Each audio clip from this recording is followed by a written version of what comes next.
नमस्कार, सुनीताज किचनमध्ये आपले स्वागत आहे। आज मी मोर आवळा बनवणार आहे। त्यासाठी मी 1 किलो आवळा घेतलेला आहे, छानपैकी धुवून घेतलेला आहे। आता आपण गॅसवर एक पातेलं ठेवलेलं आहे, त्यामध्ये पाणी घातलेलं आहे। त्यावर एक अशी चाळणी ठेवूया आणि त्या चाळणीमध्ये आपण आवळा ठेवूया। आवळे ठेवून वाफवून घ्यायचे आहेत आपल्याला।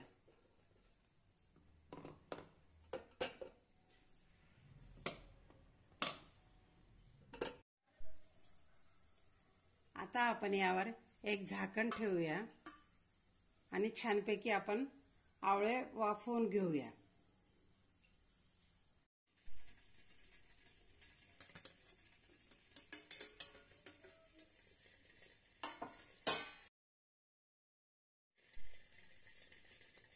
आता आपले आवळे छानपैकी वाफवले गेलेले आहेत। ते आपण एका प्लेटमध्ये काढून घेऊया। अशा प्रकारे याच्या फोडी निघाल्या की वाफवले म्हणून समजायचे। अशा पद्धतीने सर्व आपण काढून घेऊया। आता आपले आवळे थंड झालेले आहेत। आता आपण याच्या फोडी करून घेऊया। अशा पद्धतीने याच्या फोडी होतात। ते मी कढईमध्ये काढून घेते। यामधली बी काढून घ्यायची।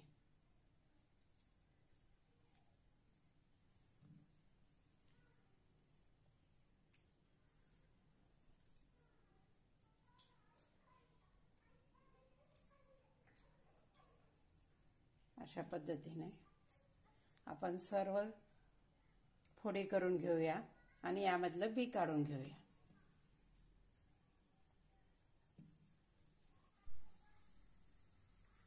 सर्व फोडी करून आता कढईमध्ये घालून मी गॅसवर ठेवलेले आहे। त्यामध्ये मी अर्धा किलो साखर घालते। 1 किलो आवळ्याला अर्धा किलो साखर घेतलेली आहे।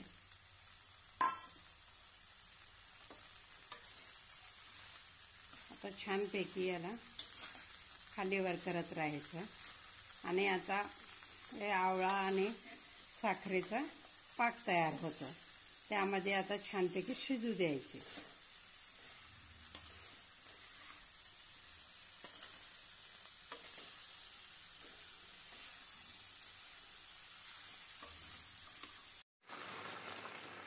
अशा पद्धतीने पाक तयार होतो आणि आता या पाकामध्ये हे आवळे आपल्याला छानपैकी शिजवून घ्यायचे आहेत। जवळपास 15 ते 20 मिनिटं लागणार आहे। साधारण गॅस ठेवायचा आणि पळीने हलवत राहायचं।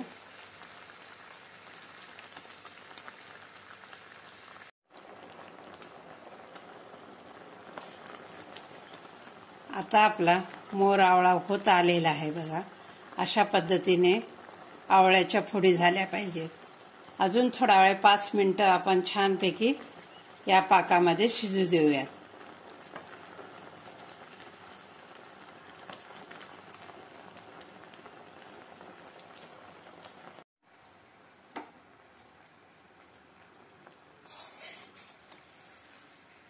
छानपैकी आपला मोर आवळा तयार झालेला आहे। गॅस बंद केलेला आहे मी। हे बघा अशा पद्धतीने छानपैकी लालसर अशा फोडी झालेल्या आहेत। आता आपण काढून घेऊया। हे थंड करून एका भरणीत भरून ठेवले ना वर्षभर टिकतं।